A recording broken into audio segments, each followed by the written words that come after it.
Assalomu alaykum hurmatli savdogarlar. Bugun sizlar bilan ikkinchi darsimizni davom ettiramiz. Hammanglarni men ko'rib turganimdan xursandman.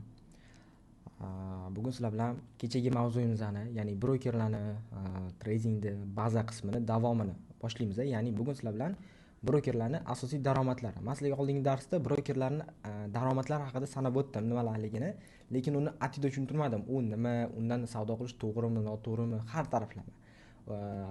U bilan ishlash qanchalik to'g'ri, qanchalik noto'g'ri, hammasi haqida sizlarga bugungi darsda nimalarni ishlatishimiz, qanaqa platformalardan foydalanishimiz, analizlarning turlarini, bitim turlarini, mana shular hammasi haqida sizlarga bitta tushuntirib beraman.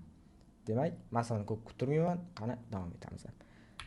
Xo'p, brokerda sizlarga oldingi darsda aytdim, 3 ta dona daromad manbai bor. Eng asosiy daromad manbailaridan biri shu. Brokerlar как bankka o'xshab, qanchalik ko'p klient bo'lsa, kamdan kam shuncha qanchalik kam har bitta klientdan oladi, lekin o'sha klientning soni juda katta bo'lgani uchun, juda ko'p bo'lgani uchun unga juda katta summa tushadi. Misol uchun $1 dan olsa ham 1 millionta klient обслуживать qilsa, $1 dan olsa, bu degani o'sha $1 million degani va bu narsa juda chiroyli sonlar hisoblanadi. Endi o'sha brokerlarning asosiy daromad manbailari bu 3 ta narsa. Bu swap, spread va komissiya. Kelinglar maslaga atida o'sha narsani tushuntirib beraman. Swap bu nima? Swap bu shunaqa tushunchaki, ya'ni bitimizda bir kundan ikkinchi kunga o'tgani uchun olinadigan yoki qo'shiladigan foiz miqdori hisoblanadi. Bu narsani savdoda kelib chiqsak, endi sizlar bizdan o'rgan olsizlar ustoz deb, shu sababdan men o'zimni chisti rekomendatsiyam swaplik brokerlarga aralashmanglar. Nima sababdan? Swap bu misol uchun bugun bitim ochdingiz, ertaga bo'ldi foiz qo'shadi. Indin bo'ladi yana foiz qo'shadi. Грубо говоря, foiz tug'ish. Swap tushunchasi din taraflama ham, dunyoviy taraflama ham iloji boricha uzoqlashish kerak deyilgan. Ya'ni swapli brokerda ishlamanglar, swapli shaklda savdo qilmanglar. Misol, sizlar $1000 daromad qildinglar. 5 kundan keyin aytaylik bitta bitim ochdinglar, o'sha bitiminglar 5 kun davom etdi. 5 kun yurdi, 5 kundan keyin yopdinglar. Va aytaylik orasiga $5 komissiya swap aralashdi. $5 foiz tug'di ustiga. Va o'sha topgan $1000 ham noto'g'ri bo'lib qolishi mumkin. O'sha sababdan swapli brokerlardan ehtiyot bo'lamiz. Hamma tekshirilgan swapsiz brokerlardan foydalanishingizni sizlarga maslahat beraman. Bu eng asosiysi birinchisi. Ikkinchisi bu spread. Bu brokerlar daromad qiladigan daromad manbaining eng asosiy sabablaridan, eng asosiy turlaridan biri hisoblanadi. Spread bu bozor va broker narxining o'rtasidagi farqi. Hozir men sizlarga MetaTrader platformasiga, o'sha savdo platformasiga o'tib, o'sha yerda men sizlarga ko'rsatib beraman hammasini atida qilib. Lekin mana spread bu bozorda qanaqa ko'rinadi? Bu ikkita chiziq. Misol, bitta chiziq, o'sha chiziqda o'shda shamcha narx turadi. O'sha narxning ustida yana bitta chiziqcha turadi. Aynan mana shu chiziqcha, mana o'rtasidagi farqi bu spread hisoblanadi. Men sizlarga bu narsani o'zimizning jadaricha tilda tushuntirganimda, tasavvur qiling, men aytaylik, nima deyishim mumkin? Misol uchun men mana naushnikni определенный summaga sotib olganman. Aytaylik, mana $300 ga mana shu naushnikni olganmiz. Mana shu naushnikni $300 ga oldimda, siz bunday qarayapsiz, zo'r naushnik ekan. Men mana shu naushnikni olmoqchiman. Qanchaga sotasiz deyapsiz? Endi men $300 ga olganman deyapman. O'zi endi olib keldim, bugun olib keldim, hozir olib keldim. Endi siz aytasiz, men sizga keling, $350 beray deyapsiz. Nimaga? Chunki endi baribir buni borib, issiqda olib, sotib olib, yana qaytib, bekor vaqt taksiga, endi xarajatlari bor. Men bunday qarayapman-da, bunday hisob kitob qilsam, примерно $20 yana yonimga cho'nchagimga qolyapti. Xo'p, mayli deyapman. Siz rozimisiz deyapman. Ha, men roziman. Sizga ketkizgan mehnatingiz uchun men pul to'layapman deyapti. Xo'p, mayli deb men sizga mana shu naushnikni beraman. Va qarabsizki, o'rtada tovarning narxi, ya'ni naushnikning o'zining narxi $300 bo'lib o'sha qolyapti. A o'rtada to'lanayotgan $50 pul esa bu qaysidir ma'noda sizda menga bergan pulingiz, rozi bo'lib bergan pulingiz. Nima uchun? Chunki o'sha borib, mehnat qilib, o'zingiz borib talashib olishni o'rniga xuddi shu narsani ancha qulayroq bo'lgan odamdan, ancha qulayroq bo'lgan joydan sotib olasiz. Vaqtingiz ekonom bo'lyapti, kuchingiz ketmayapti, asabingiz ketmayapti va sifatli narsani olasiz. Va qarabsizki, siz mana shu taraflarni yutib olasiz. Nima uchun? Chunki menimcha pul to'layapsiz. O'shaning uchun spread degani bu o'zimizning tilda ikki taraf rozi bo'lib beradigan pul miqdori. Ya'ni brokerda bu narsa bozor va broker o'rtasida narxini o'rtasidagi farqida. Bozorda o'zining narxi bor. Ozgincha tepada, unaqa katta rol o'ynamaydi u narsa. Ozgincha tepada brokerning narxi bor. Imminna zararda yopilish, foyda yopilishi imminna o'sha spread bo'yicha yopiladi. Misol, $100 ga tek profit qo'ydinglar, sizlarning savdoinglar $101 deb yopiladi va $1 brokerga o'tib ketadi. Bu narsa sizga ko'rinmaydi. Misol, 100 dollarga stop qo'ydingiz, sizning сделканgiz $99 stop uradi. U sizga 100 bo'lib ko'rinadi. $1 yana minus brokerga o'tib ketadi. Ya'ni broker spreaddan zarar qilmaydi. U mana siz $100 zararni chekirishga qo'ysangiz, $100 minusga qo'ysangiz, bozor kelib shundoq sizni $99 minus qiladi, lekin u yoqda sizni 100 deb ko'rsatadi. $1 pulingizni bozorga o'tkazib yuboradi. Aynan o'sha spread. Ya'ni spread bu hech kim yutqizmaydigan taraf. Ya'ni broker hech qachon spread orqali yutqizmaydi. Siz zarar qilsangiz ham foyda qiladi, siz foyda qilsangiz ham foyda qiladi broker spread orqali. Faqat broker siz ko'proq daromad qilsangiz, ya'ni ko'proq foyda qilaversangiz, broker ko'proq daromad qiladi. Siz zarar qilib qo'ysangiz, u kamroq foyda qiladi. Shu sababdan broker maksimal, ya'ni imенно yaxshi broker, oldingi darsda sizlarga tushuntirdim. Broker maksimal harakat qiladi, imенно sizni savdo qilish uchun barcha sharoitlarni, barcha qulayliklarni yaratib berish uchun. Shu sababdan broker haqida yaxshi broker, yomon broker haqida men sizlarga oldingi dars life hacklar o'rgatdim. Xudo xolasa keyingi dars ham qaysi brokerda savdo qilishimiz, qanaqa registratsiya qilish haqida ma'lumot beraman sizlarga, atido qilib, chuqur ma'lumotlar beraman. Bugun sizlar bilan aynan brokerlarning daromadi haqida va platformalar haqida gaplashamiz. Spread nimaligini tushundinglar degan umiddaman. Mabodo u bugun tushunmay qolgan bo'lsa, iloj boricha yana maslahat beraman. Oldingi darsda daftaringlarni, kechagi daftaringlarga yana bitta отдельный list ochib, ikkinchi dars deb o'sha yerga atido yozish. Ya'ni spread nima, swap nima, qaysi biri to'g'ri, qaysi biri noto'g'ri. Spread bu hech qanaqa foiz emas, u foiz tug'maydi. U prosta ikki taraf rozi bo'ladigan, rozi bo'lib beradigan bir ma'lum bir miqdordagi pul miqdori hisoblanadi. Shu sababdan bemalol xavotirlanmasdan, spread haqida xavotirlanmasdan ishlasanglar bo'ladi. Lekin swap bu noto'g'ri narsa. Tajribali savdogarlar hech qachon swapsiz brokerda ishlamaydi. Ya'ni u inson tajribali savdogar, swapli broker bormi, unda iloj boricha undan uzoqlashadi. Yoki kunlik savdogarlar bor, ya'ni bir kun ichida bitimini ochib yopadi. Ular ham swap, ularga umuman swap rol o'ynamaydi, chunki swap bu bir kundan ikkinchi kunga o'tgan narsa-yu, o'tganda qo'shiladigan foiz u. Kunlik savdogar kunda ichida ishlaydi, o'shaning uchun unga qiziq emas swap. Lekin meni maslahatim lechni swapli brokerlarda, swapli счетlarda, swapli akkauntlardan ozgina uzoqlashinglar, chunki undan topgan daromadingiz noto'g'ri bo'lib qolishi mumkin. Keyingi 3-turi bu komissiya. Bu narsani vro'de tushunarsiz joyi yo'q. Komissiyani ikki xil turi bo'ladi. Birinchi turi bu depozitdagi komissiya va pul yechayotgandagi komissiya. Ya'ni depozit qilasiz, bir xil brokerlar bor, 1% olib qoladi. Yoki pul yechib olasiz, 1% olib qoladi. Bir xil broker hammasi emas. Misol, $100 tashib olasiz, siz akkauntingizga u pul $99 bo'lib tushadi. Yoki $100 yechib olasiz, $99 yechiladi. Ya'ni bu pul tashish va olishdagi komissiya hisoblanadi. Keyingi turdagi komissiya, ikkinchi turdagi komissiya bu har bir lot uchun. Ya'ni siz, men oldingi darsda aytdim sizlarga, biz treyderlar tovarni sota olmaymiz, biz lot hajmini sotib olamiz va o'sha hajm qanchalik katta bo'lsa, qanchalik o'sha narsa yuqoriroq hajmda bo'lsa, biz shuncha ko'proq pul to'laymiz. Ya'ni bir xil brokerlarda bu narsa bir lotga, ya'ni katta lot hisoblanadi, bir lotdan bir lotga $2, bir lotga $3, bir lotga $5 bo'lishi mumkin. Ya'ni sharoitlardan kelib chiqib. U narsa ham hamma brokerlarda emas, ya'ni hamma broker imенно komissiyaga ega emas. Albatta tanlab, qarab, o'zingizga yoqqanini ko'rib, imенно xohlagan brokerlarda ishlasanglar bo'ladi. Hech kim sizlarga qarshilik qilmaydi. Brokerlar ham sizlarni pulingizga majbur emas. Qaysi ma'noda? Tipa o'sha broker sizni o'sha olib ketmang demaydi. O'zingiz xohlagan, o'zingizga yoqqan, qarorsiz chota ishlashi chotki, lekin ko'pchilik yoqtirmayapti, lekin sizga yoqyapti va pulingizni mazza qilib yechyapsiz. Ishlang, prям addushi ishlang o'sha brokerda. Meni maslahatim shu narsa. Swap spread komissiyani tushundinglar degan umiddaman. Qani sizlar bilan keyingi mavzuga o'tamiz. Bu platformalar. Ya'ni biz treyderlar analiz qilib daromad qilamiz. Va bizani analizimizni uslublari bor. Ya'ni treyderlar analiz qiladi, misol uchun har tarafdan o'qiydi, statistika qiladi, hisob-kitob qiladi va aytaylik bozorni qaraydi, uni qaraydi, qani qatga ketar ekan, qani kattaroq harakat qanaqa ekan, bir haftalik harakat qanaqa ekan, bir kunlik harakat qanaqa ekan, bir soatlik harakat qanaqa ekan deb qarashadi-da va o'shandan kelib chiqib общий xulosadan ular bitim ochishadi. Hamma misol uchun endi 100 dan 100 bo'lmaydi u bitim. Aytaylik 70% uverенsiz va o'sha сделкаga savdo qilasiz. Ya'ni o'sha bitimga kirasiz, nechadir hajmda lotda kirasiz, savdo qilasiz va bitimingizni yoki zararda yoki foydada yopasiz albatta. Bizda analizda ikki xil turi bor. Hech qachon bu narsani esingizdan chiqarmanglar. Birinchi analiz turi bu texnik analiz deyiladi. Bu analiz turi inson aqli, zakovati, o'zini fikrlashi ta'sir qiladigan chizmalar bilan bozordagi harakatlarga qarab, bozordagi minimum maksimumlarga qarab, bozordagi aytaylik ko'rinishiga qarab, hamma narsaga qarab biz statistika qilib o'sha yerdan savdo qilishga harakat qilamiz. Tasdiqlar olamiz. Qani kirsam bo'ladimi, kirsam bo'lmaydimi? Oldin shunaqa bo'lgan, bo'lmaganmi? Aynan mana shulardan kelib chiqib biz chizmalar chizib savdo qilamiz. Bu savdo uslubi texnik analiz uslubi hisoblanadi.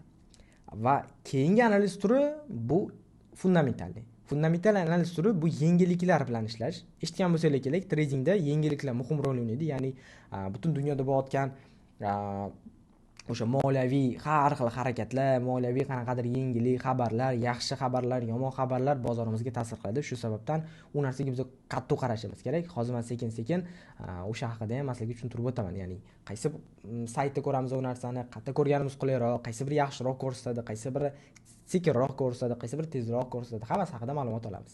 Fundamental analiz bilan texnik analiz farqi, fundamental analizda biza, ya'ni oddiy insonlar aqli yetmaydi. Qaysi ma'noda? Uni boshqarish, uni oldindan ko'ra bilish iloji yo'q. Faqat veriyatnostga qarab ishlaymiz. Ya'ni mana shu statistikadan kelib chiqib buy ketishi mumkin yoki mana shu statistikadan kelib chiqib sell ketishi mumkin degan xayolda savdo qilamiz. Texnik analizda, ya'ni chizmalar bilan chizayotganimizda treyderlar 70-90 kerak bo'lsa 95% uverin bo'lib savdo qiladi. Nima uchun? Chunki u bozorda ishlaydi, bozorda analiz qiladi, bozorda kuzatadi. Fundamental analiz bozorda kamdan kam kerak. Misol har juma soat 5 da bo'lishi mumkin. Endi vaqtlarini hozir men hammasini aytib tushuntirib beraman. O'sha 5 bo'ldimi, все, 5 dan gazeta bir 20 minut, 30 minut o'tgandan keyin bo'ldi, uni ta'siri tugaydi. Keyin haqiqiy bozor yana davom etadi. Ya'ni texnik analiz bozorda ko'proq davom etadi. Fundamental analiz bozorda juda kam. O'shaning uchun ham haqiqiy savdogar ham bunisini bilishi shart, lekin texnik analizga u ko'proq e'tibor berishi kerak. Nima uchun? Chunki u natijasini 90% ni tashkil qiladi. Kelaylik masalaga eng asosiysi o'sha texnik analizni qaysi saytdan, qayerdan qilganimiz qulayroq, o'sha haqida masalaga gapirib beraman. Hozir sizlar bilan TradingView haqida gaplashamiz. Balkim oranglarda kimdir eshitgandir, balkim kimdir eshitmagandir. Lekin men sizlarga mana shu narsani va'da beraman, to что TradingView bilan sizlar yaqin yillarni o'tkazasizlar, ya'ni do'st bo'lib qolasizlar, yaqin og'ayni bo'lib qolasizlar. Nima uchun? Chunki bu eng qulay platformalardan biri hisoblanadi. Biz analiz qilishimiz uchun, biz savdolarimizni ko'rish uchun, kuzatish uchun, hammasi uchun bu juda chiroyli platforma hisoblanadi. TradingViewda bitimlar ochib yopish mumkin, lekin juda qiyin. Ya'ni novichoklar o'rganishga qiynaladi.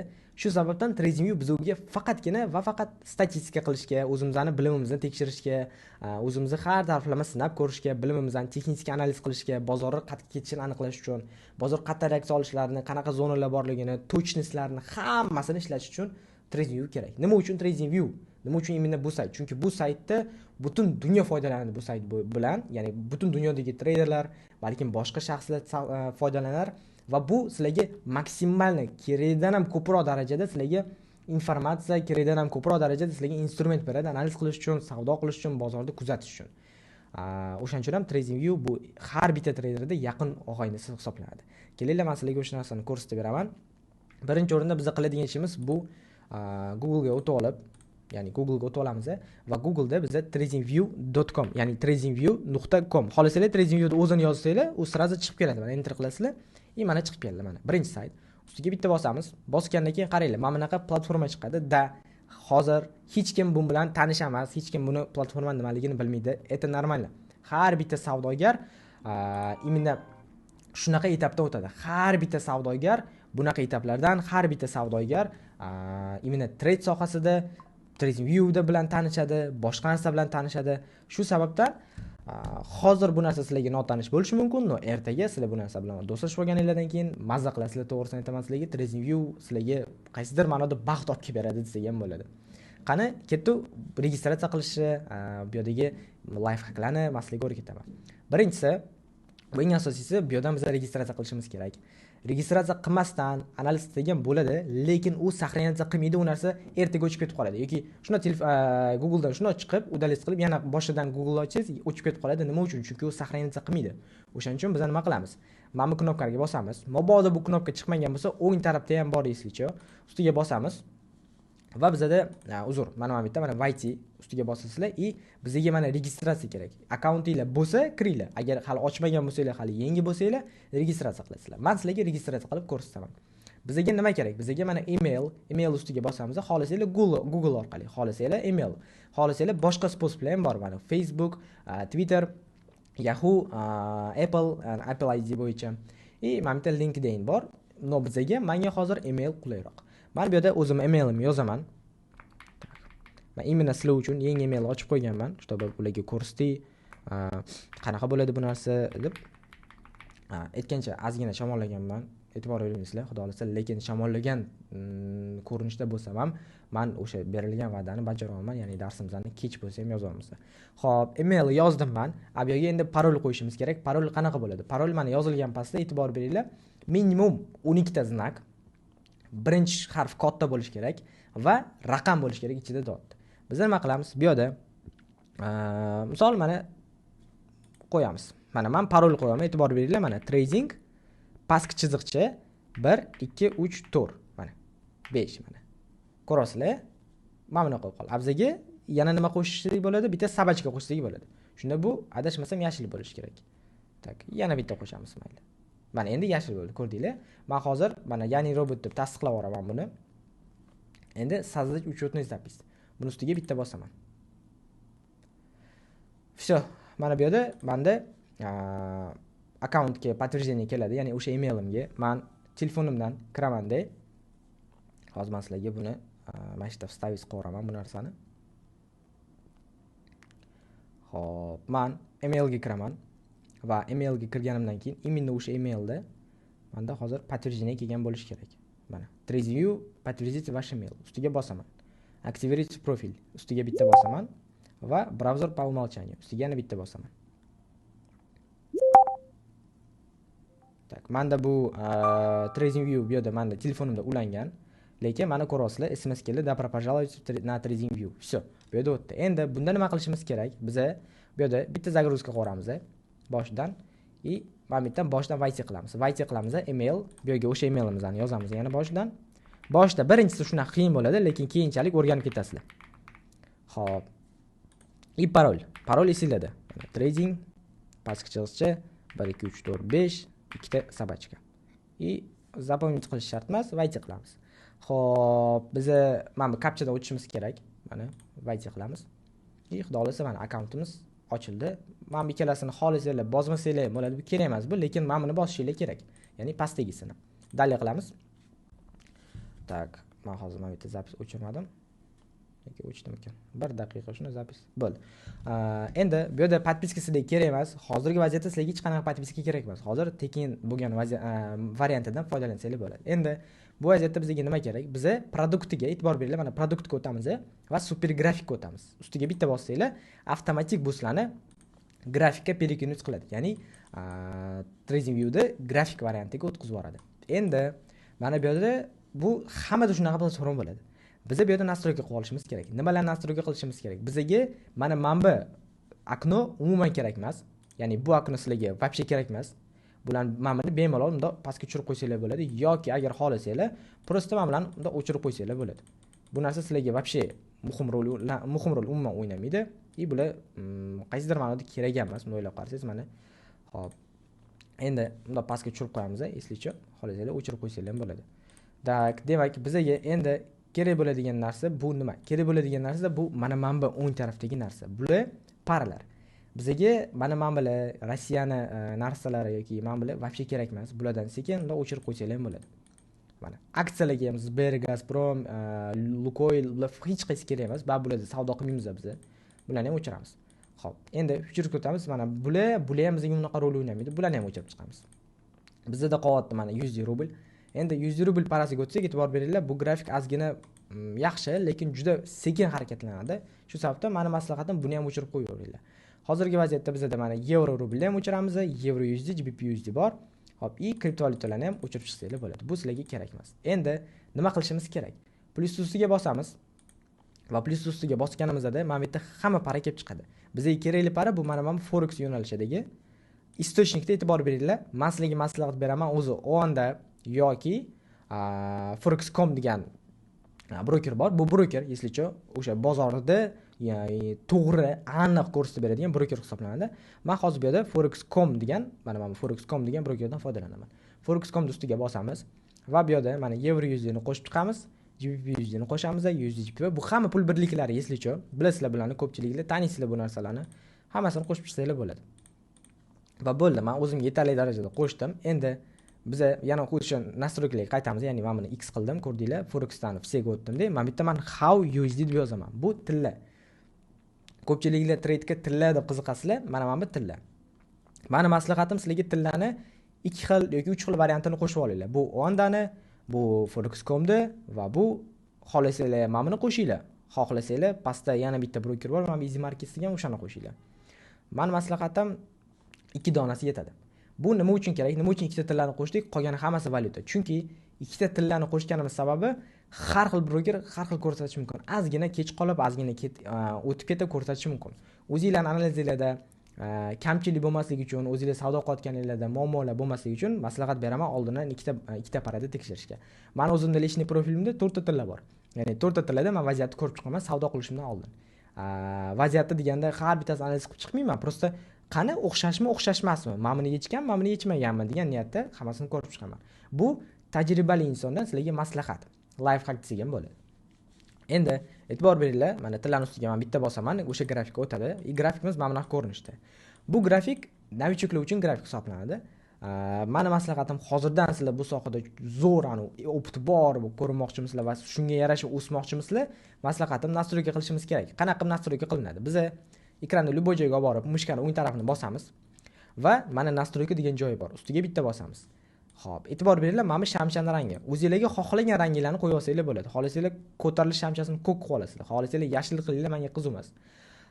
U o'zingizlarning xohishingizdan, o'zingizlarning o'sha aytaylik qulayligilardan kelib chiqqan narsa hisoblanadi. Bizga kerak narsa bu orqadagi mana bu setka kerak emas. O'sha setkani o'chirib tashlashimiz kerak. Nima qilamiz? Biz pastga mana оформление degan joyga o'tamiz. Оформление degan joyga o'tganimizdan keyin liniya setki degan narsa bor. Biz o'shani всеdan без цветga o'tkazib qo'yamiz. Mana qaranglar, уже такой более профессиональный grafik bo'ldi. Xo'p, bo'ldi. Bu yerda boshqa hech qanaqa narsa yo'q. Lekin yana bitta zo'r maslahatim bor. Nima? Qaysi parada analiz qilishinglarni ko'rib turish uchun mana bu водяной знак degan narsa bor. O'shani yoqib qo'yinglar, zo'r narsa bu ham. Bizga nima kerak? Bizga mana описаниеni yoqamiz. Bizga ham bitta interval yoqsak bo'ladi, xohlasanglar. Mana. Boshqa hech nima kerak emas. Buni nima qilamiz? Buni biz o'sha turadi, описание turadi.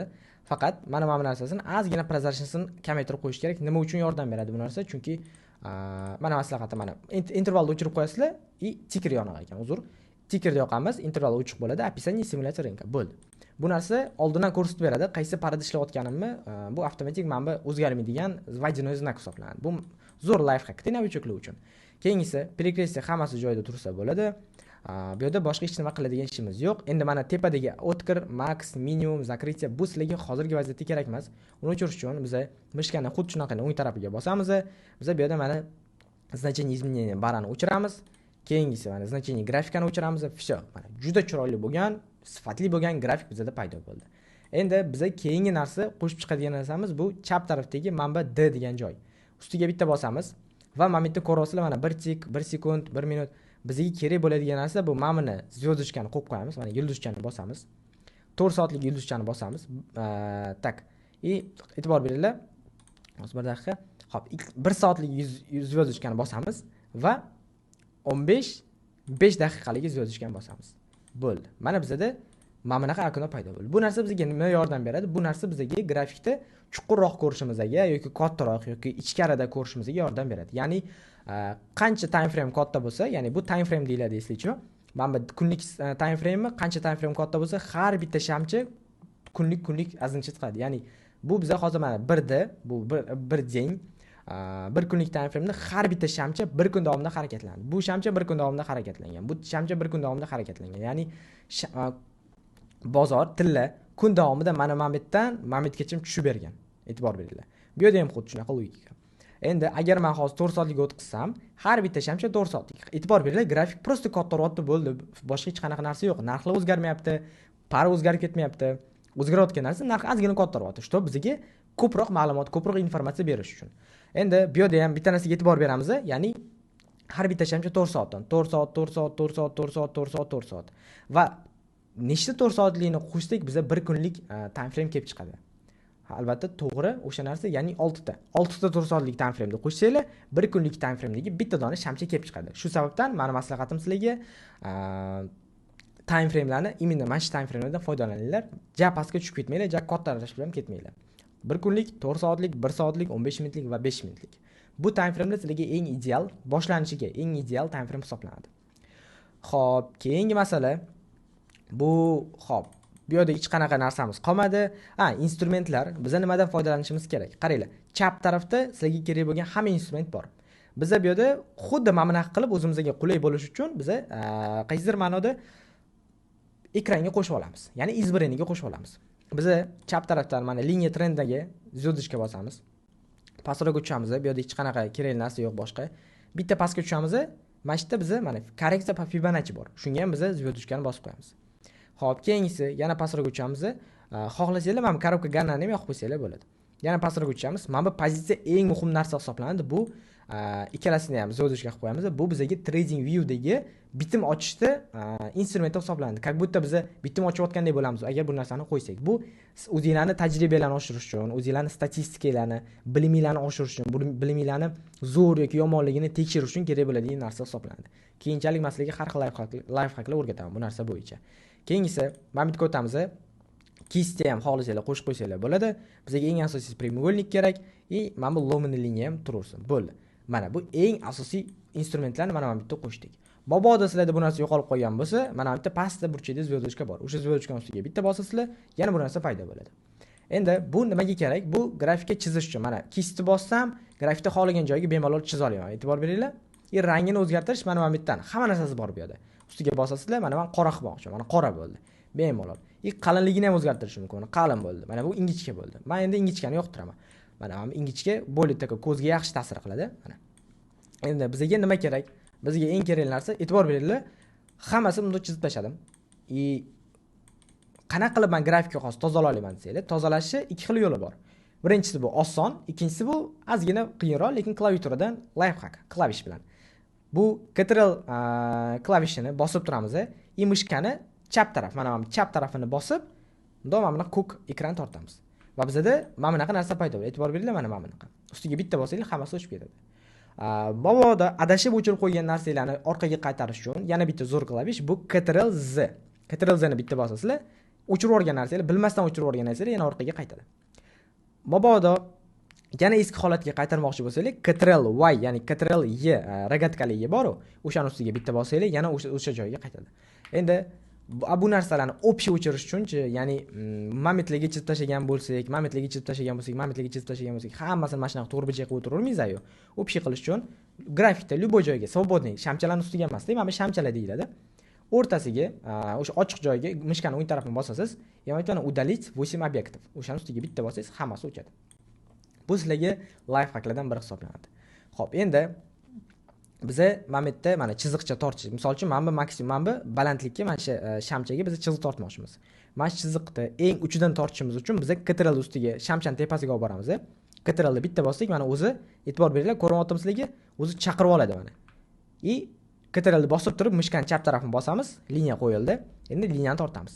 Ctrl qo'yarsak ham bo'ladi bemalol. Endi buni ham xuddi shunaqa qiyshiq qo'yib qo'ymaslik uchun Shiftni bitta bosib tursanglar, mana tekis bo'ladi. Tepaga qilsanglar, tepaga tekis. Burchakka qilsanglar, burchakka tekis bo'ladi. Shift bilan mana bunaqa tortamiz. Mana bu sizlarga imенно chiziq, ya'ni liniya instrumentini to'g'ri foydalanish va undan to'g'ri aytaylik, keyingi savdolarimizda bu narsa kerak bo'ladi. O'shaning uchun men sizlarga hozirdan bunaqa life hacklarni, hozirdan bunaqa instrumentlarni o'rgatyapman. Demak, keyingi masala, ya'ni bularning hammasini ko'rib chiqdik, trading viewda hammasini ko'rib chiqdik. Bu yerda bizga boshqa kerakli narsa yo'q. Analizimizni rasmga olish uchun mana o'ng tarafda mana fotka bor, ko'rasizlar. O'shaning ustiga bitta bosamiz va mana bitta copyright изображение qilishimiz mumkin, xohlasangiz skachat qilishingiz mumkin bo'ladi. Ya'ni bemalol shu tozdan hech qanaqa knopkani bosmasdan turib, analizlarni o'sha screenshot qilib, bu joyda Telegramda u o'rtog'inglar bilan yoki bizlar bilan bo'lishinglar bo'ladi albatta. Xo'p, endi yana nima? Yana bitta maslahat beraman sizlarga. Har safar mana shunaqa trading viewga kirmaslik uchun mana bu yerda mana ustiga bitta bossanglar, qaranglar. Mana bu yerda тройной ustiga bosasizlar. Pastroqda mana поделиться degan narsa bor mana. Транслировать, сохранить и поделиться. Podelitsiyani yoniga olib borgan paytimiz mana sozdать yerlik bor. O'sha narsani ustiga bitta bossanglar, bu avtomatik mana yerlik sozdать qiladi. Mana shu ustiga bosasizlar, bu narsa qayerda paydo bo'ladi? Glavniy ekranda paydo bo'ladi bu narsa albatta. Xo'p, bu tip sizlarga lifehack, чтобы yana Google kirib, TradingView deb yozib, yana kirib, erinchoq odamlar uchun sizlarga aytaylik bitta qulaylik hisoblanadi. TradingView saytidan hech qanaqa xudo xolasa bizga taraflama muammo bo'lmaydi. Ya'ni TradingView eng zo'r saytlardan biri hisoblanadi savdo qilishimiz uchun va bu bizga barcha qulaylikni yaratib beradi. Kelinglar endi qolganini biz keyingi ikkinchi platformadan davom etamiz. Ya'ni MetaTrader 5 platformasidan. Biz App Store ga kirib, men qolganini telefonda davom ettiraman va uni zapisini hozir sizlarga albatta tashab qo'yaman. Biz App Store yoki Play Marketga kirib, Meta 5 deb yozsak yoki MetaTrader 5 deb yozsak chiqadi, o'shanga o'tkazib olamiz va bizda avtomatik mana bunaqa platforma paydo bo'ladi. E'tibor beringlar, mana bunaqa platforma. Endi biz ustiga bitta bosamiz, kiramiz ichiga. Mana sразу mana bunaqa knopka bizani kutib oladi. Открыть demo счет. Ustiga bitta bosamiz mana shuni. Mabodo mana shu knopkani yo'qotib qo'ygan bo'lsanglar agar, mana торговый счета degan joyga eng birinchisiga bittasini bosasizlar. Plus, mana plus bosasizlar, ya'ni birinchi broker. O'shaning ustiga bitta bosasizlar. Xo'p, bu yerda biza tepadagi mana demo счет deb yozilgan. O'sha demo счет ustiga bitta bosib tanlashimiz kerak. Endi birinchisiga biza imya yozamiz. Men o'zim ismimni yozaman. Xo'p, ikkinchisiga familiya. Men familiyani yozyapman, uzr. Xo'p. Familiyamni yozdim. И data рождения. Xo'p. Xo'p. Demak, yanvar 28 и tak. Mana, men qo'ydim o'sha bu narsani. Endi keyingisi mobilniy raqam. Biz bu yerga mobilniy raqamimizni yozamiz. Hop, xohlagan o'zimizning raqamimizni, ya'ni ishlatayotgan, ishlatmayotgan farqi yo'q. O'zimizning raqam bo'lishi kerak, lekin men bu yerga o'zim raqamni yozaman. Faqat bu narsaga blur qo'yib qo'yaman, noto'g'ri tushunmaysizlar. Hop, faqat oxirgi soniga. Keyingisi email. Biz bu yerga o'sha emailimizni yozamiz. Так, использовать хеджирование, bu yoq, kreditni pulga tursin, depozit tursin. Xohlasanglar depozit ustiga bossanglar, o'zingizlar xohlagan depozit tanlashingiz mumkin. Xohlasanglar 3000, xohlasanglar 100,000, xohlasanglar 50,000, xohlasanglar aytaylik 5000 yoki 10,000lik depozit tanlashingiz mumkin. Bu narsa faqat va faqat sizlarga qaysidir ma'noda demo pullar, ya'ni ko'rmaydigan, sizlarga ko'rmaydigan pullar, bu sinash uchun, o'zingizlarni biliminglarni, o'zingizlarni mana bu yerda knopkalarni ko'rib chiqish uchun, hamma narsani sinab ko'rish uchun bu depozit hisoblanadi. Bizga farqi yo'q. Biz eng misol mana $10,000 depozit tanladim va mana принять knopkasini bosamiz. Принятьni bosgandan keyin registratsiya qilamiz. Xo'p, mana bu yerda login, parol chiqyapti, lekin nachet qilib olsanglar avtomatik o'zingiz счетga kirib ketadi. Endi mana bu yerda hamma paralar chiqdi. Biz bu yerdan o'zimizga keraksizlarni o'chirib tashlaymiz. Bu yerda hamma para keraksiz bizga. Mana bu tepada qalamchaga bosamiz, hammasini belgilab chiqamiz, prям hammasini. Mana. Tak, endi udalить. Mana udalить bo'lib ketdi hammasi. Endi biz poiskga kiramiz. Poisk kirgandan keyin mana biz o'zimizga kerak bo'lgan paralarni qo'shilamiz. Bizga kerakli bo'lgan bu Euro USD, keyingisi bu GBP USD. Hop. Mana GBP USD. Keyingisi kerak bo'ladi bizga albatta tillani qo'sha olamiz, How USD. Va orada biz qo'shishimiz mumkin USD JPY, ya'ni Yapon yenasi bilan qo'shilgan parasini va qo'shishimiz mumkin Out USD parasini. Va hozircha sizlarga bu narsa yetadi. Endi e'tibor beringlar, bu platforma. Bu yerda men sizlarga knopkalarni tushuntiraman. Chap tarafdagi eng tepadagi knopka bu sortirovka qilish uchun, ya'ni bu chiroyliroq ko'rinadi, bu kattaroq ko'rinadi, bu unaqa rol o'ynamaydi. Yozuvlar mana Euro USD, GBP USD bu parani nomi. Parani nomi hisoblanadi. O'ng tarafda bu narxi. Endi nima uchun ikkita narx aylanib turibdi? Men sizlarga o'sha aytgan narsam, ya'ni broker va bozor narxi o'rtasidagi farqi. Chap tarafdagi narx bu brokerdek hisoblanadi, bozordek hisoblanadi. O'ng tarafdagi narx bu brokerdek hisoblanadi. Shu sababdan bu imni o'rtadagi narx o'rtasidagi farqlardan biri hisoblanadi. Keyingisi bizga kerak bo'ladigan narsa bu yerda hech nima yo'q. Biz chart degan joyga o'tamiz. Mana keyingisiga mana bu grafik. Menda nastroyga qilganman, sizlarda bu yashil qizil bo'ladi. Men bu narsani nastroyga qilganman. Xo'p, bu yerda bizga kerak bo'ladigan narsa bu nima? Bizga kerak bo'ladigan narsa bu eng asosiysi tepadagi instrumentlar. Tepada bizda time frame bor. Xohlagan time frameimizni tanlashimiz mumkin. Time frame boya maslagiga TradingView primerda tushuntirib berdim. Bu ham bir xil narsa, bizga rol o'ynamaydi. Biz 15 minutlarda savdo qilsak, bu narsa aytaylik 1 soatlikda ko'rinmay qolmaydi. Biz Euro USD parasida ishlaymiz, time frame emas. Mana shu taraflarni adashmaylik. Ko'pchilik adashadi mana shu narsa bo'yicha. Keyingisi mana bu strelka bu просто o'rtada bitta ukazatelga o'xshagan narsa hisoblanadi. Xo'p, keyingisi bu indikator. Bu sizlarga kerak emas, maslahat bermayman. Xo'p, keyingisi bu instrumentlar. Bu analiz qilish uchun bu ham sizlarga kerak emas, chunki bizda уже trading view bor. O'zimizni qiynamaylik. Xo'p, va eng asosiylardan biri bu bitim. Ya'ni bitimlarni qanaqa ochamiz? O'ng tarafda mana bu bitta turbicha knopkalar bor. Ko'ryapsizlar, eng o'ng tarafda burchakda turibdi. O'shaning ustiga bitta bosamiz va mana bu bitta bizda ikkita knopka paydo bo'ladi. Birinchisi sell, ikkinchisi buy. Qizil, tam ko'k, qizil degani bu buy yoki sell degani emas, bu yozib turibman. Tepada burchakka e'tibor beringlar. Sell bu tipa sellga, pastga savdo qilish, pastga tushsa foyda qilishimiz, buy bu sotib olamiz, tipa tepaga chiqsa daromad qilamiz. Bu o'rtadagi mana bu lot. Biza bu yerga xohlagan lotimizni yozsak bo'ladi. Ya'ni 1, 2, 3, 4. Endi bitim qanaqa ochiladi? Biza bir lot ustiga bitta bosamiz. Hozir mana shunda mana buni yoqib qo'ying. Tak. Bir lot ustiga bitta bosamiz va aytaylik buy knopkasini bosdim mana. Принимать qilamiz. Bu birinchi сделкада shunaqa qildi. Va mana buy knopkani bosdim. Mana bizda avtomatik bitim ochildi. Endi e'tibor beringlar, biza bu bitimni tekshirish uchun nima qilamiz? Biza bu bitimni tekshirish uchun yana торговля degan joyga o'tamiz. Mana tepadagi balans bu depozitimizni o'sha hozirgi turgan depozitimiz. Pastdagi sredstva bu ochiq bitimimizda minus qilgan holda depozitdan qancha qoldi degan narsani anglatadi. Marja bu qancha berayotgan, ya'ni qancha biz bitim ochishimiz mumkinligi. Свободный marja va уровень marji bu o'sha bitim ochishni yo'llari, lekin sizlarga bu narsa kerak emas. Ya'ni sizlar bu vazifalarni broker bajaradi. Sizlar o'sha bularni bemalol atido uchun ishlash shart emas. Sizlarga kerak bo'ladigan narsa bu faqat bitimlarni to'g'ri boshqarish. Mana men hozir сделка ochdim, bir lot. Hozircha Euro USD dan bitim ochildi va Euro USD da mana ko'ryapsizlar -$11 turibdi. Endi stop loss degan tushuncha bor tradingda. Stop loss bu zararni cheklash. Ya'ni men xohlaganimcha o'zimni zararimni cheklay olaman. Oldingi darsda men sizlarga aytdim. Bu qarindoshim 10 ming oqizdi, 1000 oqizdi, 2000 oqizdi deydiganlar, men unaqa gaplarga ishonmayman. Nima uchun? Chunki trader qancha zarar qilishini o'zi belgilaydi. Ya'ni men bitim ustiga bitta bosaman, mana o'rtadagi o'sha bitim ustiga bitta bosamiz, pastda mana SL tepa turibdi. SL ustiga bosaman va qaranglar, mana pastda mana bunaqa strelka chiqdi. Va o'sha strelkani men misol uchun $50 ga qo'yaman. $50 ga qo'ydim. $50 ga qo'ydim va tepani bosib, foydamni ham xuddi shunaqa bir $100 ga qo'yaman. 2 barobar foydaga qo'yaman mana. Endi men bu сделкani mana ko'k strelkani bosib, izminit qo'raman. Bo'ldi. Сделкam ochiq, yopiq emas, hali ham ochiq.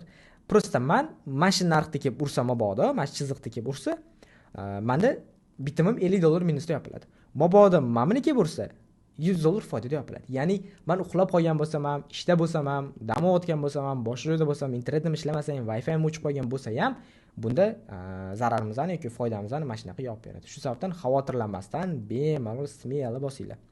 Bu broker tarafdan yaratilgan qulaylik hisoblanadi. Keyingisi торговляda boshqa ishda qanaqa qiziqarli narsa yo'q. Mabodo mana shu сделкani biz yopsak, aytaylik mana men yopdim bu сделкani mana bunaqa qilib, historiyaga o'tamiz. Historiyada ko'rinadi. Ya'ni tarix bu. Nima qilganimiz mana biz bu vaqt ozgina nitoq, ya'ni bu qaranglar, mana e'tibor beringlar, 3 soat orqada yurar ekan. Bugungi chislo bo'yicha soat mana bizning vaqt bilan 3 soat qo'shsanglar, aytaylik 11:52 da biz Euro USD dan buy bir lot kirganmiz. Bu yerda lot deb yozilmagan, lekin bir dozi lot hisoblanadi. $10,000 lik balansga hozircha $16 zarar qilganmiz. Bu просто tekshirish uchun, sizlar bilan birga tekshirish uchun bo'lgan eksperiment. Xo'p, bu yerda boshqa hech qanaqa narsa yo'q, boshqa hech nima narsaga tegmaysizlar. Bu optimalniy tradingda eng kerakli instrumentlardan biri hisoblanadi, eng kerakli platformalardan biri hisoblanadi. Bo'ldi, buni men o'chiramiz. Endi keyingi masala, xo'p, buni tushundik. Qanaqa qilib bo'lish tushundik. Keyingisi bu qanaqa qilib biz yengilliklarni tekshiramiz. Siz aytdingiz fundamental analiz. Uni qanaqa qilib tekshiramiz? Bizga kerak bo'ladigan sayt bu saytni qo'shib olamiz. Bizga kerak bo'ladigan sayt bu investing.com, esidan chiqmasin. investing.com bu butun dunyo foydalanadigan sayt hisoblanadi. Albatta ingliz tilida, bu narsani to'g'ri tushunamiz degan umiddaman. investing.com ustiga bosamiz. Bizda mana bunaqa joy keladi. Bizda iloji boricha mana buni tanlaganimiz yaxshiroq. Agar mabodo kimdadir bu narsa chiqmasa, ustiga bitta bosamiz va mana bunaqa joy kelib chiqadi.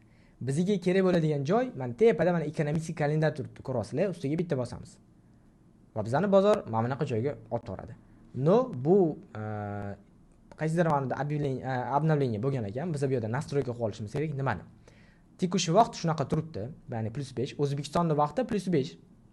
Bu avtomatik hozir настройка qilib oldim. Mabodo bu kimda настройка qilmagan bo'lsa, kirasizlar, ustiga bosasizlar, eng birinchi qiladigan ishinglar pastga tushib +5 ni tanlab olasizlar. Yoki Toshkent yoki Karachi yoki boshqa qaysidir +5 lik bo'lgan, GMT +5 lik bo'lgan vaqt oralig'ini tanlab olasizlar. Keyingi qiladigan ishimiz bu показать filtr. Filtrga bosamiz. Filtrga bosganimizdan keyin strani tegmaymiz unga, kategoriya tegmaymiz unga, важность. Mashinasi bizga kerak. Nimaga?